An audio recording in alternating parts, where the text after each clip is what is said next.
失業、執笠，你覺得係末路？喺玄學上，呢個叫救命指示啦。你原本嗰種靠勞力換時間嘅土屬性模式喺九運行唔通啊！你只會越守越窮。第一步，技能火化，唔好再諗住揾份工開鋪頭做零售啊！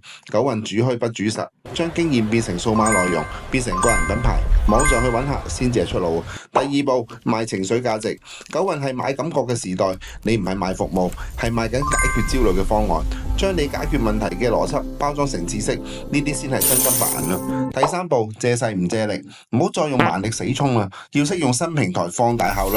只要你個火夠旺，一個人一部手機，你就係一間上市公司。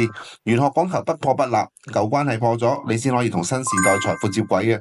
呢個空窗期就係你重組命盤、提升格位嘅黃金期啊！